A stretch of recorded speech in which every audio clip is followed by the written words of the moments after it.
The subject of today's Dhamma talk is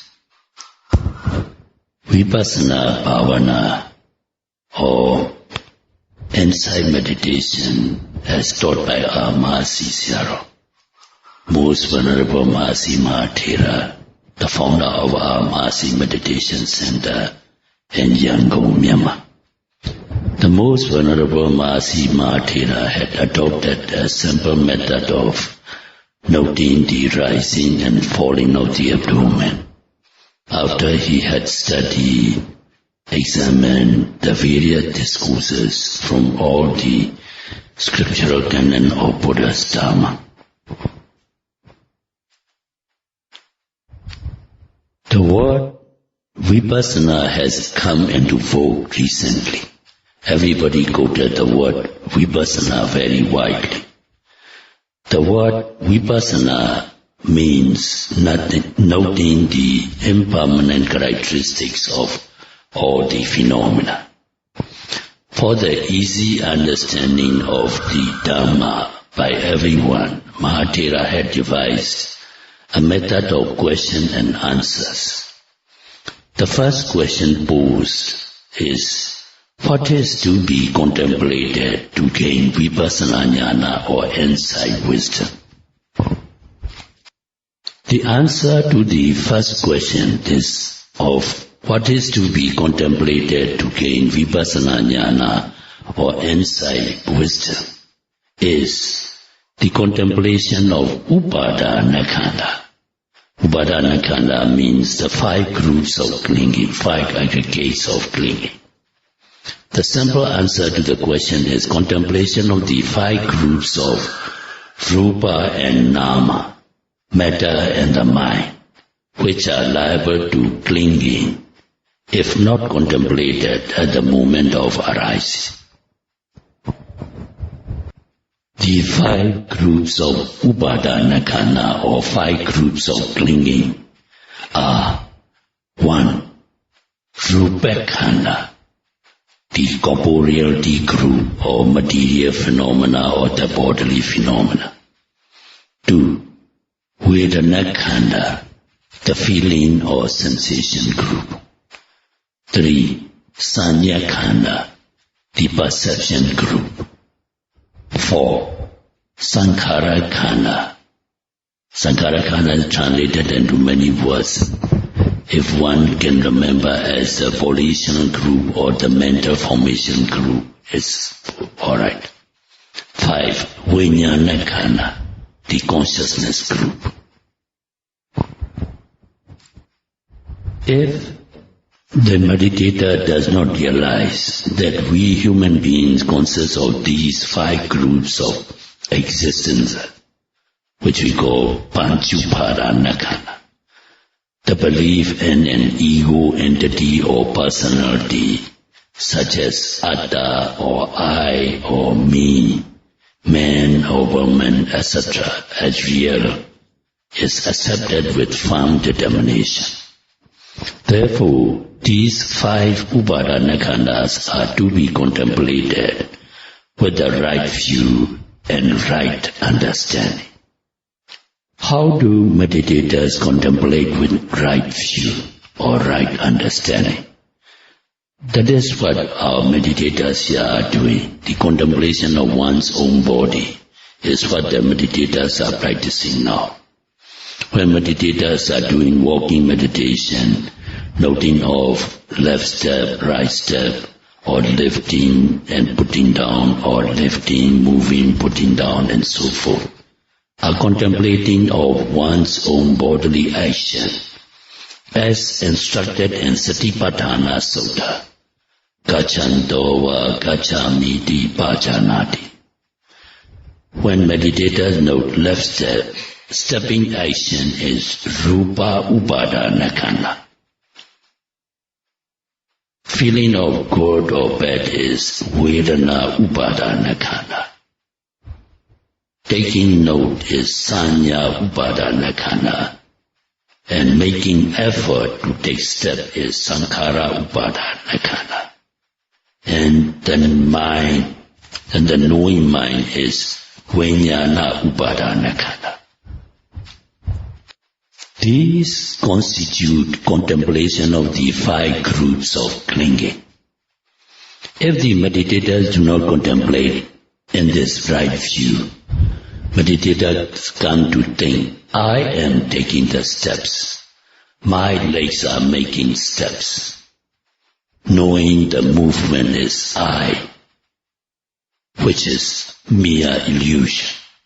This is the clinging to the 5 groups of upadana khanda. When practicing sitting meditation, when meditators noting the sitting and touching of the body as sitting, touching, the body sitting or the sitting posture is rupa khanda. Feeling of good or bad is vedana khanda.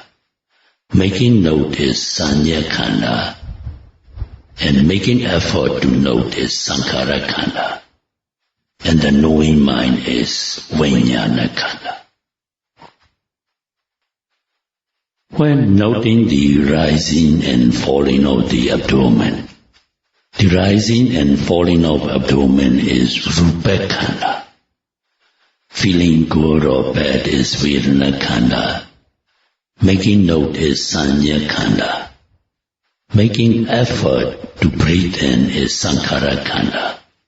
And the knowing mind is vijnana khanda. These constitute contemplation of the 5 groups of clinging.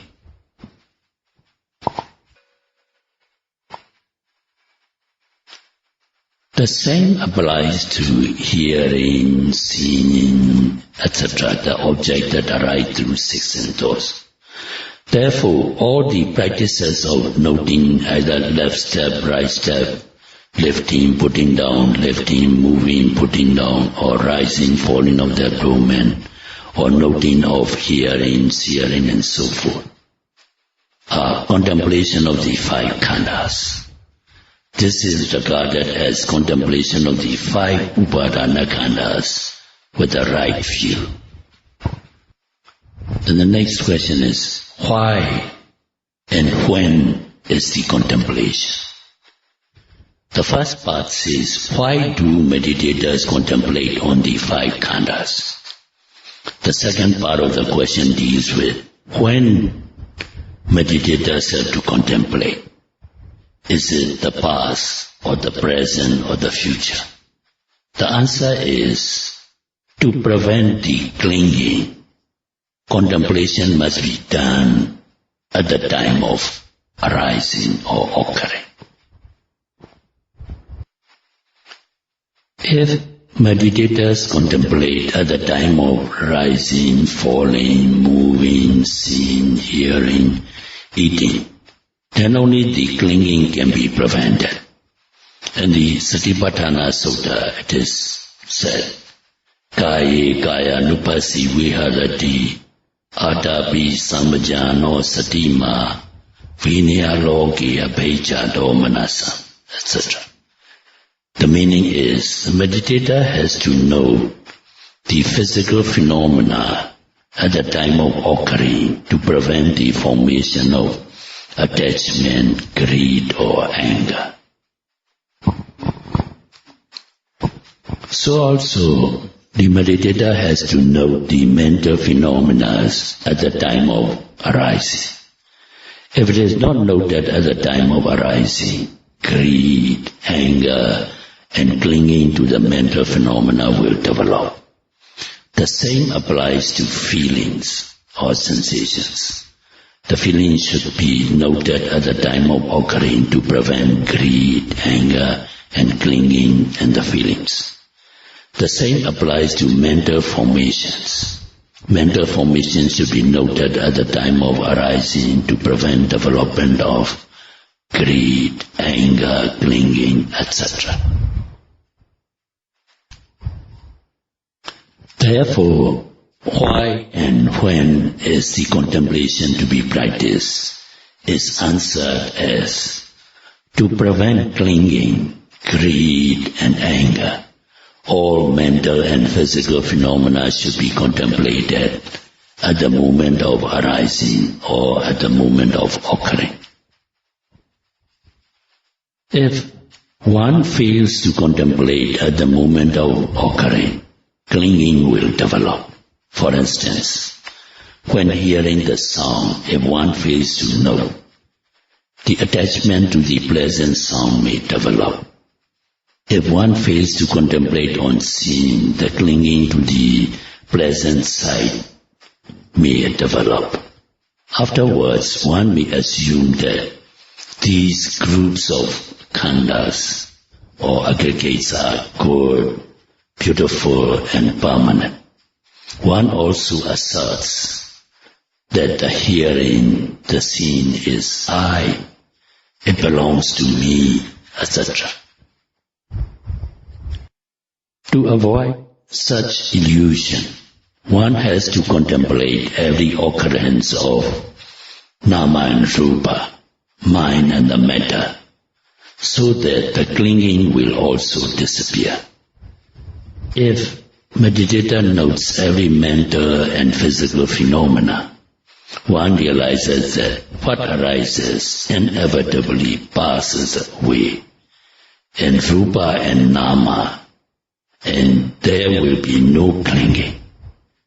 Therefore, meditators should note every phenomena from moment to moment at the time of arising, and dispel the belief in the ego entity or personality.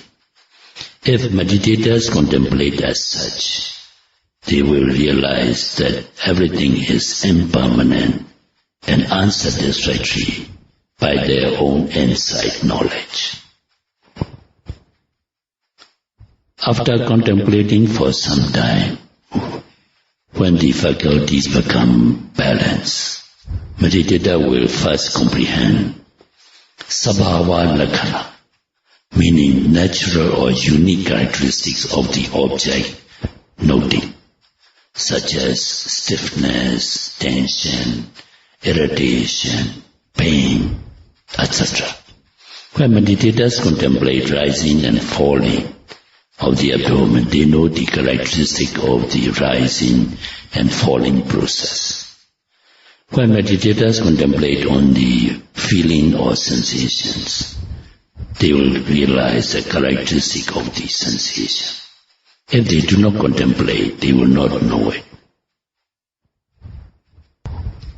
After understanding the sabhava lakkhana, that is the natural or unique characteristics, then meditators will come to know sankhata lakkhana, the trial of moments, that is the beginning, the middle, and the end. After knowing the sankhata lakkhana, or the trial of a moment, meditators will come to know the samanya lakkhana. Samanya lakkhana means your common or universal characteristics. When seeing a line of black ants from afar, one will see only a line. When one observes properly, they will see each insect moving one after another in a line. After close scrutiny, they will find each insect has head, waist, and tail. So also in the beginning of the practice, meditators will know only the general features. When mindfulness matures, meditators know the changing conditions, moment to moment. After more practice, meditators come to know of the arising and passing away of phenomena. This is comprehension of appearing and dissolving nature of objects. This knowledge leads to the conclusion that everything is a nature or impermanent. It is just arising and passing away of phenomena. Such knowledge is anicca lakkhana, the knowledge that observes, explores, grasps, or determines impermanence. At the same time, meditators realize all that arise and immediately pass away are not worth cherishing and relying on, and are therefore unsatisfactory. This is dukkha lakkhana. Another realization is that nothing happens in compliance to the meditator's will, but only of their own accord. This is anatta lakkhana. Now, one realizes that the principles of anicca or impermanence, dukkha or unsatisfactoriness, and anatta or egolessness are the main characteristics. The last part of the answer is, if clinging has disappeared, meditators are on the path of Magga and finally realizes Nibbana. After meditators have realized anicca, dukkha and anatta, impermanence, unsatisfactoriness and egolessness, they accept the fact that there is no such thing as ego entity, but just the changing conditions of nama and rupa, mind and the matter. After this realization, meditators proceed with their own contemplation and find that before actual physical movement, the intention precedes the act. Before taking step, intention to take the step precedes the act. When sitting, the intention to sit precedes the act. By this, the meditator comes to realize the knowledge that distinguishes between cause and effect. After knowing the knowledge of cause and effect, meditators find the disappearance of phenomena after each noting. So meditators know all phenomena dissolving by themselves. The Buddha said, all arising things dissolve by themselves. Meditators, after a long struggle of noting the arising and passing away of physical and mental phenomena, come to realize the cessation and absence of body-mind sankharas, of phenomenal processes. This is the arising of Magga Jnana. When meditators realize the disappearance of all clinging to the group of upadana khanda, meditators are on the path of Magga and finally realize Nibbana. This method of Vipassanā bhavana or insight meditation is the only way and should be stored in one's memory forever. The most venerable Mahāsī gave instructions that Vipassanā bhavana or insight meditation should be practiced whenever conditions are conducive. May I conclude this Dhamma talk by requesting all our meditators to obey the noble instructions of our most venerable Mahāsī and by diligent practice of Vipassanā bhavana or insight meditation, achieve the cessation of all sankharas and attain Nibbana, the end of all sufferings. Sadhu, sadhu, sadhu. Idami punya, Idame punya, Nibbanasa, Nibbanasa, Pacayo, Hodu, Hodu, Idame punya, Idame punya, Yadinam Hodu, Yadina Hodu, Sukhita Hondu Nyadayo, Sukita Hodu Yatayo, Imano, Imano, Punya Vaga, Punya Baga, Sava Sadana, Sapa Satana, Dema, Dema, Sadhu, Sadhu, Sadhu, Sadhu. May all be happy. May all be